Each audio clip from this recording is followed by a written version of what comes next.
Depression के patients को ये बताना बहुत ज़रूरी है कि आपकी जो डिप्रेसिव थॉट्स हैं, यानी कि जो भी आपका मूड ख़राब है, सैड थॉट्स आ रही हैं, नेगेटिव थॉट्स आ रही हैं, वो इसलिए आ रही हैं क्योंकि आप एक डिप्रेशन साइकिल में ट्रैप हो चुके हो। जैसा कि आप स्क्रीन पे देख सकते हैं, मैंने यहाँ पे डिप्रेशन साइकिल बनाई है और डिप्रेशन साइकिल से आप ये जज कर सकते हैं कि आपका डिप्रेशन कैसे मूव ऑन हो रहा है।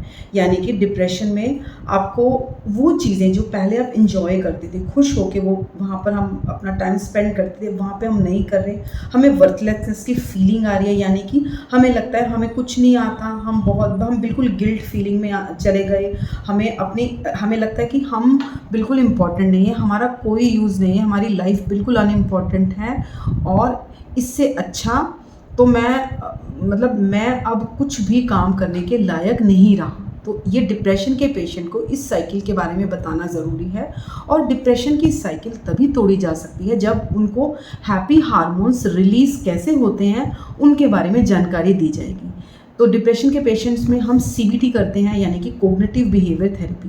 दवाई से भी इसका इलाज है, यानी कि मेडिकेशन एंड थेरेपी, दोनों तरीक़ों से डिप्रेशन के पेशेंट को ट्रीट किया जाता है। मेडिसिन अपनी जगह काम करेगी, लेकिन थेरेपी से आपकी जो प्रॉब्लम है उसके रूट से उसको हटाया जा सकता है। यानी कि सीबीटी में हम क्या करते हैं, आपके जहाँ से हैप्पी हार्मोन्स रिलीज़ होते हैं उन चीज़ों के बारे में आपको एनकरेज किया जाता है। जैसे किसी को हग करना, एक्सरसाइज करना, कुछ छोटे छोटे गोल्स दिए जाते हैं डिप्रेशन पेशेंट को कि छोटे छोटे काम करो, आप अपनी सेल्फ केयर करो, रोज़ ब्रश करो, नहाओ, आप अपने अच्छा सा ड्रेस पहनो जो आप पे अच्छा लग रहा है, आपको अच्छा लग रहा है कि मैं ये पहन के अच्छी लग रही हूँ, या आप थोड़ा सा बाज़ार घूमाओ, कोई 2 चीज़ें ऐसी खरीदो जो आपको अच्छी लगती है खरीदनी, उसको यूज़ करना अच्छा लगता है, या फिर आप कोई ऐसा किसी की घर में हेल्प करो। जैसे आपके घर में कोई खाना बना रहा है, आपके घर में और मेंबर, तो आप उनकी थोड़ी सी हेल्प कर दो, या घर में जो बच्चे हैं आप उनको थोड़ी सी पढ़ाने में हेल्प कर दो।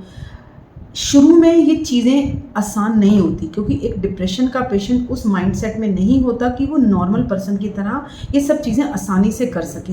तो एक साथ हम सारे हैप्पी हार्मोन्स को रिलीज़ नहीं करवा सकते किसी भी डिप्रेशन पेशेंट से। तो छोटी छोटी एक्टिविटी का चार्ट बनाना पड़ेगा जिससे हम कोग्निटिव बिहेवियर थेरेपी कर सकें। यानी कि पहले उनकी सेल्फ केयर का चार्ट बनाना पड़ेगा कि जैसे मान लो मंडे से थेरेपी शुरू हो रही है कि मंडे को आपने सेल्फ केयर कितनी करी, कि आपने ब्रश किया, आपने नहाया, क्या आपने अच्छे से कपड़े पहने, सही से साफ़ सुथरे कपड़े पहने। तो ये सेल्फ केयर की 3 एक्टिविटीज़ हो गई। तो इनको आप मंडे, ट्यूसडे, वेडनेसडे ऐसे सारी टिक करोगे। फिर हम हैप्पी हार्मोन्स पे काम करेंगे, जैसे कि आप उनको छोटी छोटी एक्सरसाइज बताओगे। जैसे कोई डिप्रेशन का पेशेंट आता है, जैसे कि आप उनको बोलो कि क्लैपिंग करो, ऐसे ऐसे क्लैपिंग करना भी एक एक्सरसाइज होती है। जैसे बहुत ही ज़्यादा नेगेटिव थॉट्स के साथ कोई डिप्रेशन का पेशेंट आता है तो आप उनको ईजी एक्सरसाइजेस बताओगे कि पहले क्लैपिंग करो, ठीक है। उसके बाद आप उनको स्ट्रेचिंग बता सकते हो कि जैसे आप ऐसे स्ट्रेचिंग करो, ऐसे, फिर ऐसे, जैसे ये वाली स्ट्रेचिंग की एक्सरसाइजेज होती है, इस तरह की जैसे होती है। तो ये छोटी छोटी एक्सरसाइज करने से उनका जो हैप्पी हार्मोन है वो रिलीज़ होना धीरे धीरे शुरू हो जाएगा, जिससे उनमें पॉजिटिविटी आएगी और डिप्रेशन की साइकिल जिसमें वो अभी उसमें लाई कर रहे हैं, उसी में उनकी थॉट्स घूमती जा रही हैं, उन थॉट्स को उसमें से निकालना पड़ेगा through releasing happy hormones from their body and thoughts. तो ये सब चीज़ें करिए, सीबीटी करिए डिप्रेशन के पेशेंट पे, इवेंचुअली उनको फ़ायदा होगा और वो इस डिप्रेशन की साइकिल को तोड़ने में कामयाब होंगे और फिर वो एक नॉर्मल लाइफ जीने के काबिल बन जाएंगे। तो आई होप ये वीडियो आपको हेल्प करेगा डिप्रेशन के पेशेंट से डील करने में और उनको एक लाइफ की तरफ मूव ऑन करवाने में। Thank you very much.